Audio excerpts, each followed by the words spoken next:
Alright, so before you say anything, before you make that comment that I know you're about to make, I am well aware that I said that I do not believe in alarm clocks, and this is still fundamentally true. I don't believe in alarm clocks, but I do believe in love. Let me explain. You see, there are very few people in this world that I'm willing to lose sleep over. And you are about to meet one of them. Let me show you something real quick. It is 10:30 p.m. I woke up at 10 o'clock p.m. as you saw earlier.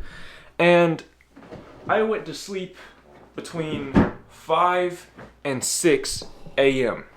Between 5 and 6 a.m. That is, if my math is serving me correctly, less than 5 hours of sleep. I am tired. I am very, very tired, but these are the things that I go through to talk to my girlfriend. You see, my girlfriend lives in a different time zone. The topic of yesterday's video was time. In the first vlog, my dad said time is an illusion. It is. Except for this time, okay? Whenever me and my girlfriend are talking, it becomes very, very evident that we are in different time zones. Because more often than not, I'm waking up early and she's staying up late. But we make it work.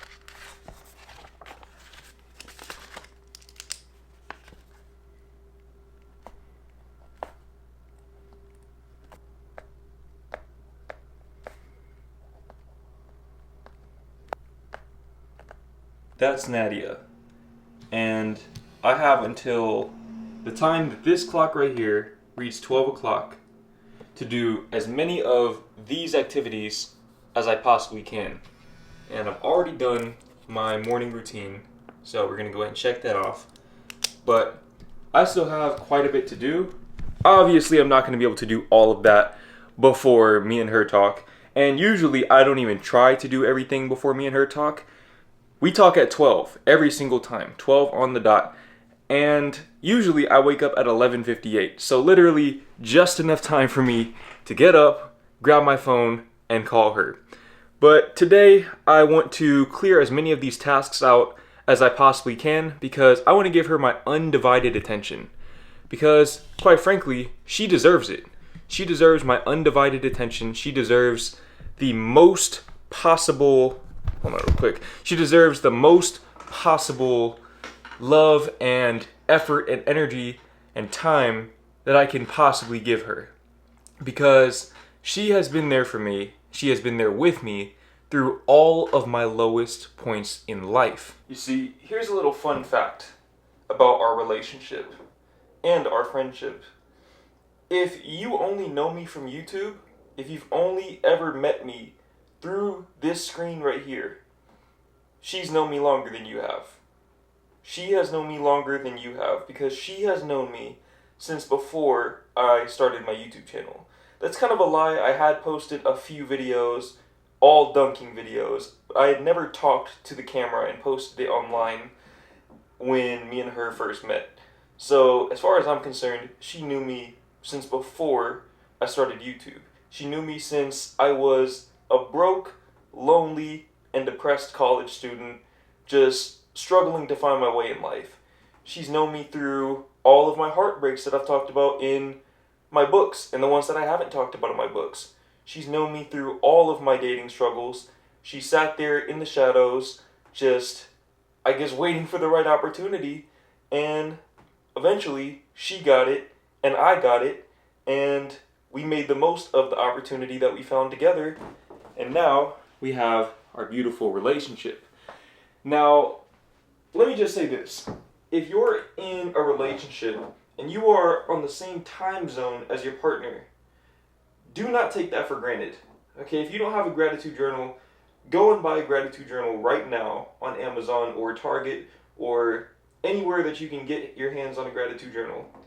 And the first thing that you're going to write in that gratitude journal is that you're grateful for being in the same time zone as your partner. Because I know that for me, that's exactly what I'm going to do once me and her are physically together again. Dat is een beetje koud. That is more like it. Now, generally speaking, when me and her talk, like I was saying earlier, I wake up at 11:58, so 2 minutes before we talk. And that's because usually I kind of just take her throughout my day with me because, once again, I know that I can't complete all of my tasks before we talk. So I'd rather just have her with me when I do my tasks. But right now, I have you with me. I'm doing these vlogs. And I find that it will be very, very complicated to have you and her with me throughout all of these tasks. So instead what I'm doing is doing as many of these tasks as I possibly can, and then after that I'm going to call her, and I'm definitely not going to vlog the entire call, because when we call, it's an all-day endeavor. What does that mean? That means that when we call, we are calling for a minimum of 12 hours at a time. A minimum of 12 hours at a time. Our calls start at 12 p.m. noon for me, which right now is 6 p.m. for her. Okay, we're in a very unique period of the year where the time zone has changed for her, but not for me. So right now we have a 6-hour difference instead of a 7-hour difference, and that little hour makes a big difference. When I was in California and she was in Spain, we had a 9-hour time difference. Okay, 9 hours. I'm sure somebody in the comments has a relationship where you have a bigger time zone gap than that. But 9 hours is crazy in its own right. 9 hours is absolutely diabolical. But we made it work. I think what makes our relationship work so well is the fact that we started off as friends. And we didn't just start off as friends. We've been friends for 5 years almost. Okay, as a matter of fact, almost 5 years to the day that she reached out to me for the first time. And when you have that foundation of friendship before you get into the romantic side of things, it allows you to develop a foundation of trust that you otherwise wouldn't have been able to build. And the reason why is because when you're friends with somebody, you're not really trying to impress them as much, especially if it's an opposite sex friend. At least in my case and in her case, we weren't really thinking about appearing a certain way to one another. We were just focused on being ourselves because we didn't have any incentive to impress each other. And as a matter of fact, both of us had been in relationships at various points throughout our friendship. Relationships with other people, that is. So it really allowed us to develop that sense of rapport that I believe only friends, only platonic friends can build. And then we decided to flip the script and turn that into an amazing relationship. And personally, I believe that that's why we have been able to do the long distance thing for as long as we have, is because, for one, it's kind of all we've known. We've only been in person together for 8 weeks in total. But aside from that, we have that foundation of friendship. And it's bigger than just wanting to have sex or wanting to be able to hold each other. Don't get me wrong, we want to do those things too, but it's also about the emotional connection, the spiritual connection. And those are connections that transcend distance. They transcend any sort of borders or languages or anything like that. Hold on real quick, bro. Hold on, I'm catching a cramp in my stomach, bro. What is this? Hold on. Bro, oh God. Oh God, I feel like I'm giving birth, bro. This is crazy. Okay, alright. I forgot what was I even talking about, bro? I don't know. I think I was talking about how our friendship has provided us with the foundation for a strong relationship. And yeah, our emotional connection has really enabled us to make this long distance thing work. Now, do not get me wrong. I miss my girl every single day. I miss her more than anything else in this world. And I actually have a little story to tell you. So, like I said earlier, she came to Texas this past summer of 2023. She came to Texas for 6 weeks. And I had seen her cry maybe once or twice prior to that. both times when I was in Spain. I never really knew her to be the type of person who cries a lot, because she's not the type of person who cries a lot. But when she was here in Texas, man, those last few days, I never ever even thought that a person could cry that much. And of course, she was crying about having to leave, especially after having been here with me for 6 weeks. And it was very tough on me as well.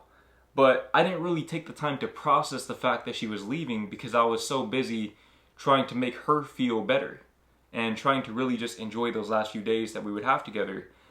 But I remember the moment that she turned that corner. And if you're in a long distance relationship, you know about that corner. Okay, that dreadful, dreadful corner. I have watched her walk around that corner twice now, 2 times. I don't ever want to watch her walk around that corner again. Okay, that was the most painful feeling, or the single most intense wave of dread that I've experienced in my life.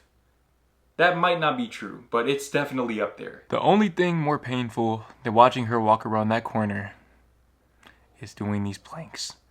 That being said,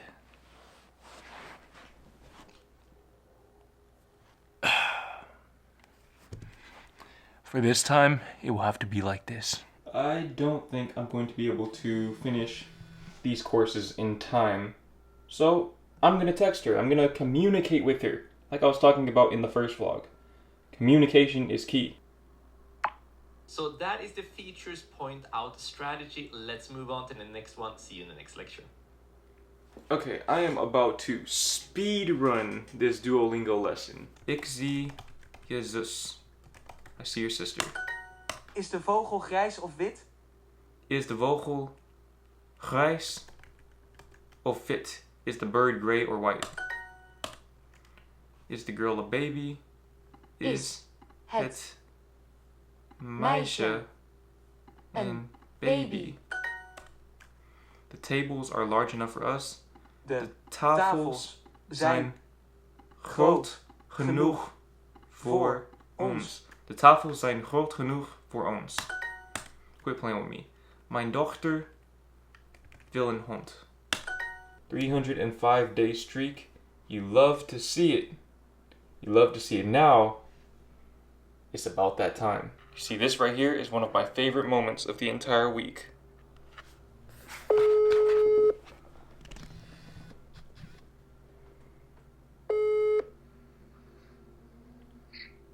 Hallo. Hoe gaat het met jou? Hoe gaat het? You have to go first. Ik ben goed.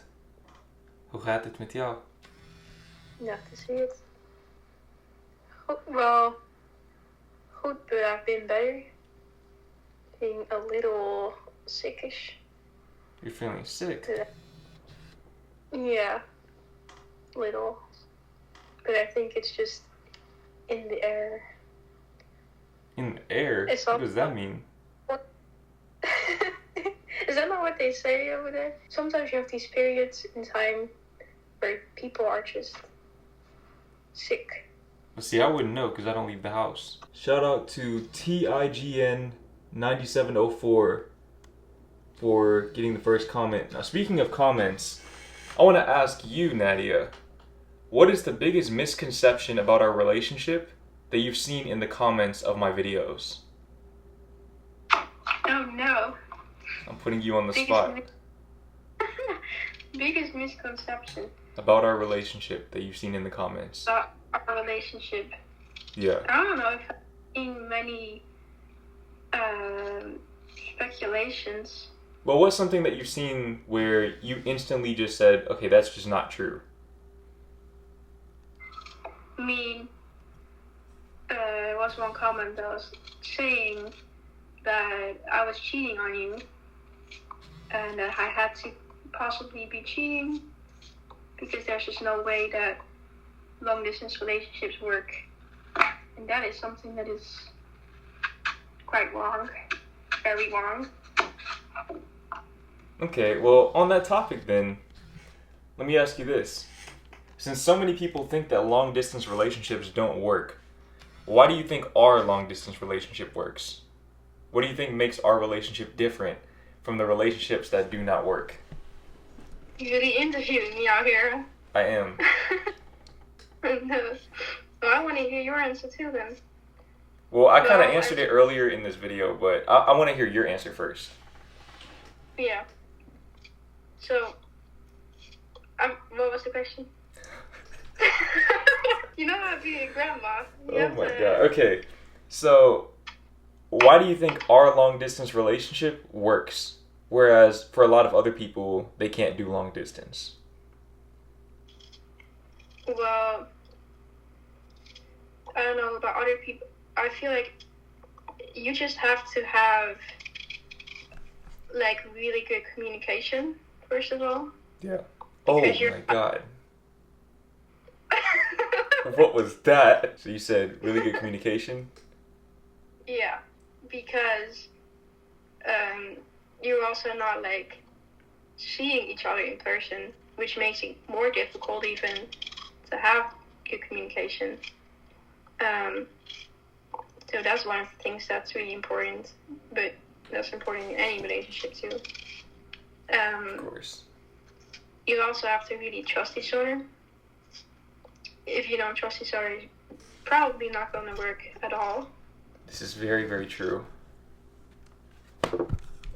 And you have to be willing to really want to understand each other. So you have to really want to Yeah, understand but- each other. Huh? You said you have to really want to understand each other. Yeah, because it's keyword is also want. Mm. I feel like maybe some people, they feel like also they understand each other, but they don't really, because they don't at the core want to know everything about the person and want to, like you have to want to keep learning about your partner every single day. There's always new things happening. You're always growing. And also just not everyone's language is the same. Like everyone has different ways of communicating. Everyone has different like ways of showing love. And what is that? You have to really try to understand that about each other. That's a good answer. That's a really good. You should start making videos about this, giving relationship advice. So what I said earlier in the video is that I think part of what makes our specific relationship work so well, even though we're long distance, is the fact that we started off as friends, and they gave us a really solid foundation of not only trust, but just understanding. So we understand each other on a deep level, and that makes the communication a lot easier. It streamlines the communication. Because I think something that maybe a lot of relationships lack is people don't know how to read between the lines because they don't understand their partner well enough. So, for example, I can instantly pick up if you're feeling bad. Sometimes I can pick up how she's feeling before she knows. Sometimes I'll keep pressing her and asking you what's wrong basically, and you won't even know. You won't even have an answer, and it's not even that you need an answer, but sometimes you need that. You need somebody to be able to see you in that way.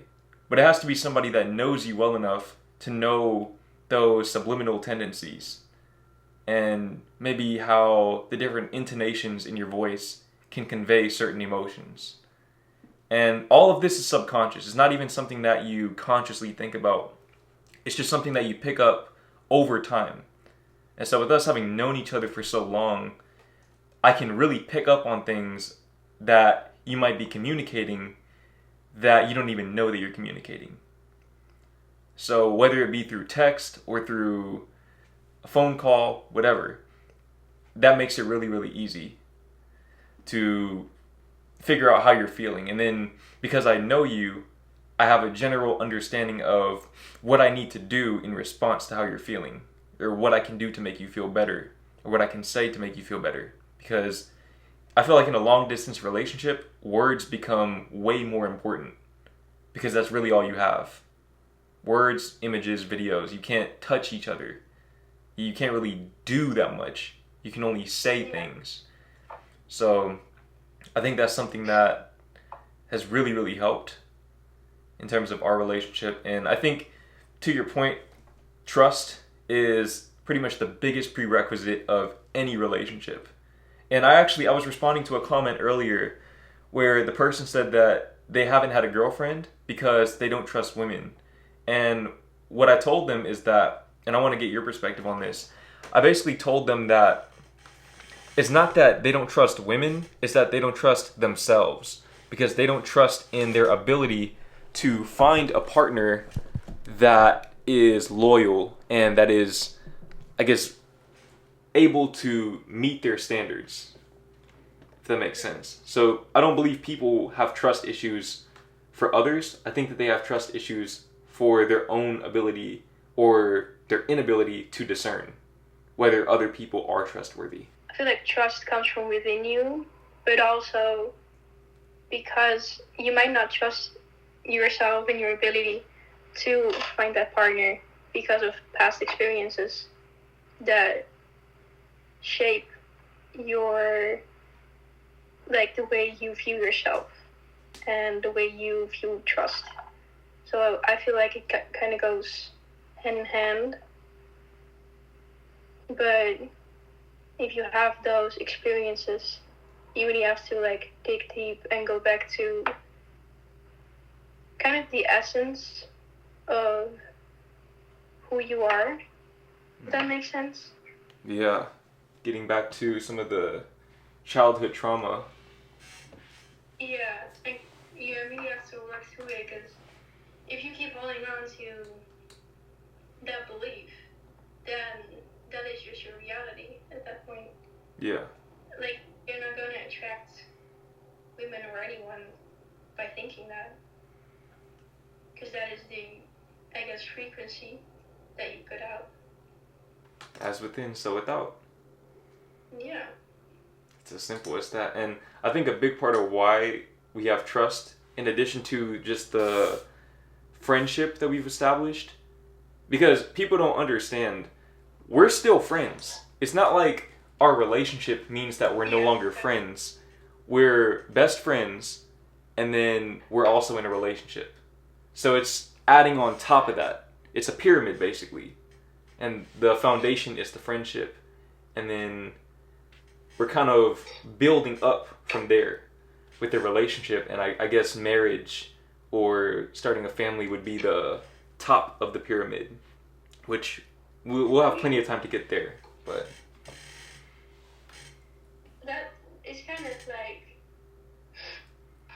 it is kind of the top, but it's also not. Because if it's the top of the period, that would mean there's nothing to grow towards. when I say top, I don't think there is a top. I think the reason why most marriages fail within the first 7 years is because people look at it as that's the end all be all.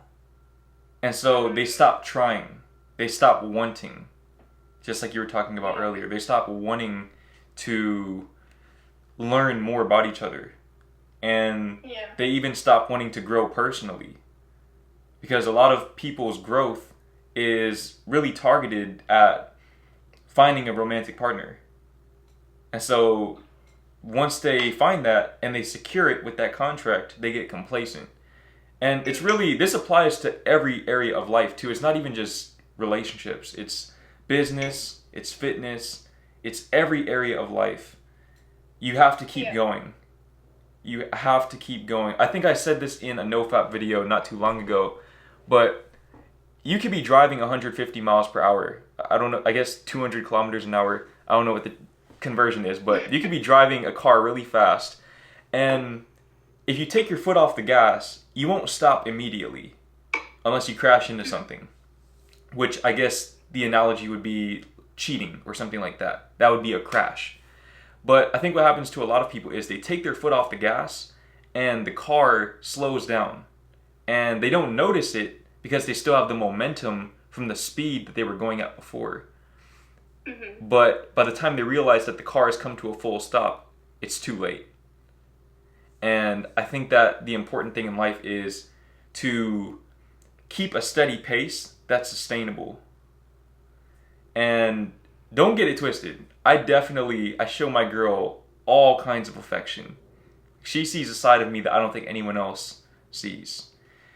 But I also feel like something that I did early on, and I talk about this in my book as well, is I won't say I tried to rush things in practice, but mentally I was kind of skipping steps. And I just wanted things to happen immediately. Which isn't always bad. I mean, my parents, they got married in 6 months. 6 months after they met for the first time, which is crazy. They've been together for over 30 years.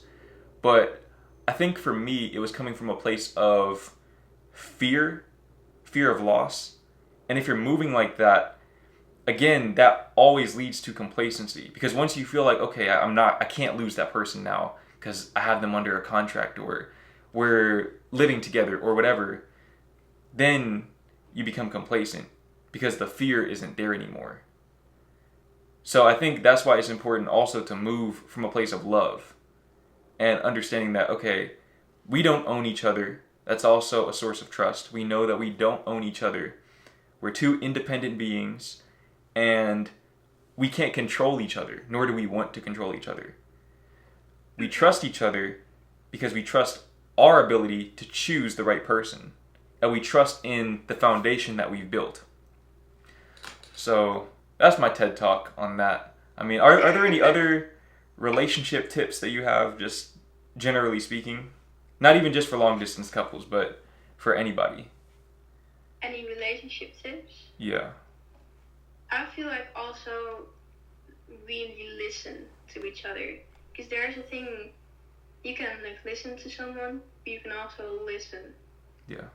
And I feel like that's something you do very well, because you listen. Like, Yeah, you actively, you can like notice it, and it makes such a difference where you actually feel like you want to understand, and you like don't, I feel like some people, when you listen to someone, they're already thinking of what they're going to say, or like, you know, and I don't feel that way with you. I feel like you're just generally being present in the moment and listening to me. And I feel like, yeah, that's something nowadays people should do more, be more conscious of. Also with like whole social media and stuff. And do that. Just put that and spend that time with each other consciously. Yeah, I'd say it's one of the tips. Into that and inshallah. I think that's actually something I've been learning about in my social media marketing course. They talk a lot about active listening, especially when it pertains to customer service. And I think the way that you transition into active listening is stop trying to make a point. Right? This is something that me and her, we've always agreed on. Is that it's never me versus her. It's me and her versus the problem. And it's a key distinction to make, but I mean, if you're coming from a place of I need to prove this person wrong to convey my superiority, my intellectual superiority, what are you really doing? What are you doing in the relationship? What are you trying to gain from the relationship? And more importantly, what are you trying to give to the relationship? And I think that being able to detach from that mentality and actually want to listen to the person. I don't just listen to her because I feel like I have to or I feel obligated. I genuinely want to. I've listened, we've been doing this. We've had that sort of rapport since we were friends. Since we met, really. I mean, we met almost, what's today? Today's November the 2nd. About almost 5 years to the day. almost 5 years to the day. And probably a month after that, we already kind of knew the general life story of each other. And to me, that transition, it happened so seamlessly and so naturally. It wasn't something that we had to fake or even build per se. It just happened. I mean, I also feel like it really helps that we got to just be friends. No. I feel like it really helped that we got to be just friends. But you also don't have to be. I feel like it's more about knowing, like, I had that feeling, like, I was just like at that time, I wasn't consciously knowing this is who, like, will be my boyfriend in a couple years. But I just had that feeling, like, yeah, this is my person in some way. When did you know that I liked you as more than a friend?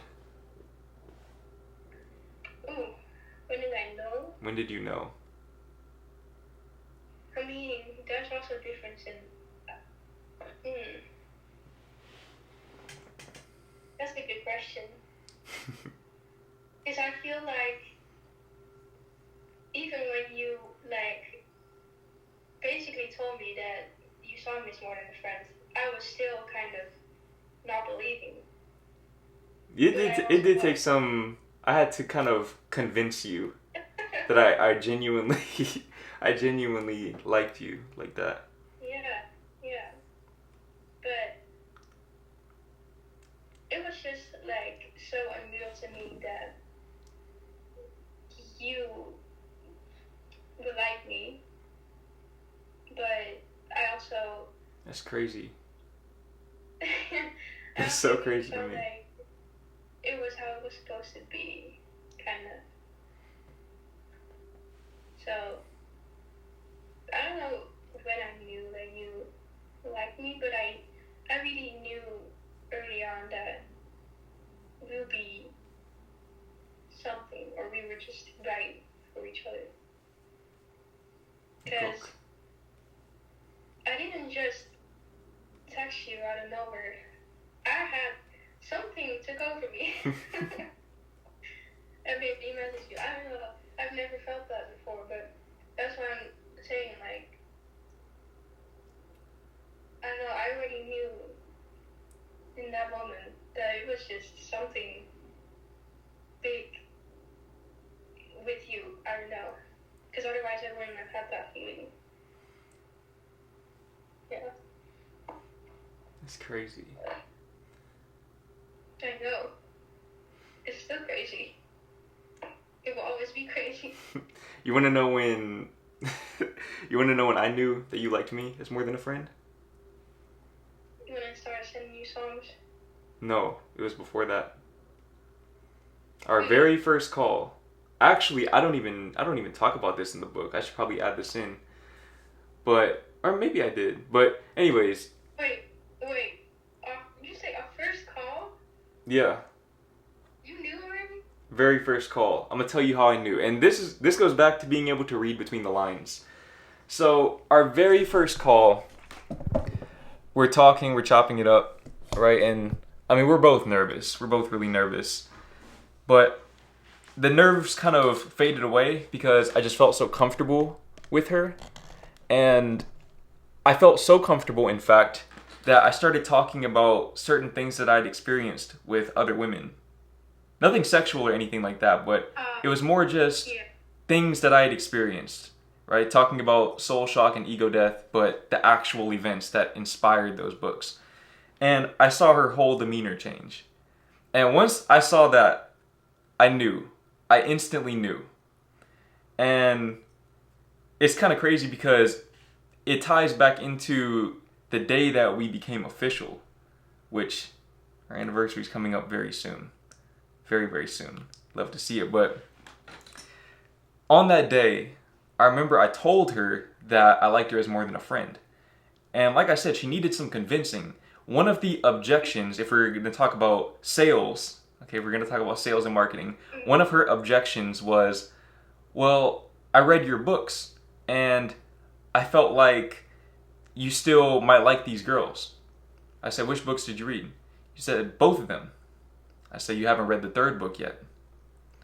She was like, what? The third book? I had not mentioned this book at all. I had already been working on this book. Now, that being said, I want to read a poem from that third book.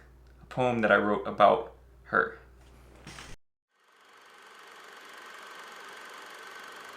Meet me in the place where red light district meets cozy canals, where bicycle lanes meet posies abound, where rivers of romance meet overcast clouds, where I find the courage to say this aloud.